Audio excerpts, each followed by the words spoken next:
November 10, 2023 నాడు కామారెడ్డి పట్టణంలో BC declaration పేరిట బలహీన వర్గాలను మోసం చేసిన వైనం గురించి చాలా విస్తృతంగా ఈరోజు చర్చించడం జరిగింది.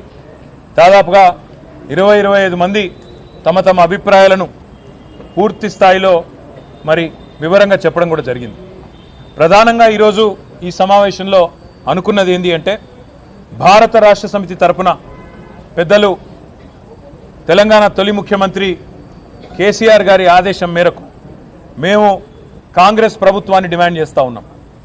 మీరు ఖచ్చితంగా కామారెడ్డిలో ఇచ్చిన బీసీ డిక్లరేషన్లోని ప్రతి హామీని అమలు చేసేదాకా తప్పకుండా ప్రధాన ప్రతిపక్షంగా మీ వెంటబడతాం. రాష్ట్రంలోని బలహీన వర్గాల పక్షాన మిమ్మల్ని అడుగడుగున నిలదీస్తూనే ఉంటామనే మాట నేను విజ్ఞప్తి చేస్తూ ఉన్నా. ఇందులో ప్రధానమైనది ఇవాళ రాజ్యాధికారంలో ముఖ్యంగా స్థానిక సంస్థల్లో వాటా పెంచుతామని చెప్పిన మాట, 42% రిజర్వేషన్లు అమలు చేస్తామనే మాట ఏదైతే కాంగ్రెస్ పార్టీ చెప్పిందో, కాంగ్రెస్ పార్టీని మేము ఈరోజు డిమాండ్ చేసేది ఏమంటే, సమగ్ర కులగణన వెంటనే స్టార్ట్ చేయండి. మాటలకే పరిమితం కాకండి.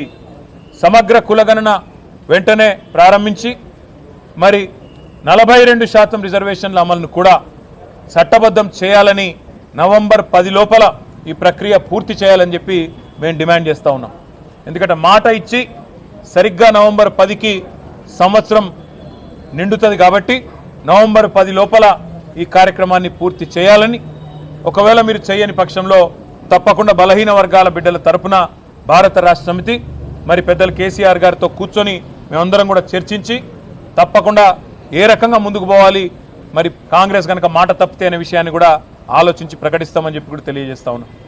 దాంతోపాటు కాంగ్రెస్ పార్టీ ఆనాడు ఇచ్చిన మాట, 1,00,000 కోట్ల బడ్జెట్ పెడతాం బీసీలకు అని చెప్పిన మాట మొదటి సంవత్సరంలో తప్పారు. కేవలం 8,000 కోట్లకు మాత్రమే పరిమితమైనారు.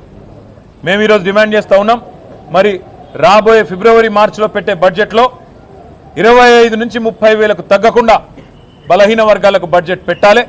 బీసీ సబ్ ప్లాన్ కూడా మీరే మాటిచ్చారు.